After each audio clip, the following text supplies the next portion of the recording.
Let's go to the Herald Sun now. Look, magnificent news tonight in the last few hours coming out of London that one of Australia's COVID vaccines will be rolled out to millions of people in Britain from next week after its historic approval by health regulators. The Pfizer and BioNTech jab, of which Australia has ordered 10 million doses, has become the first vaccine in the world to pass a safety review. And, of course, that is magnificent news. There's also a yarn on there which I'll refer to shortly, Tanveer. But, look, that optimism, you'll see the share market really take off tomorrow off the back of that great optimism.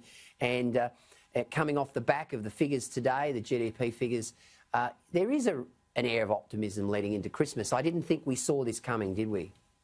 Look, to be honest, yeah, there were some people who predicted it. You know, like people like Trump, but many of us would not have necessarily thought it would happen so quickly.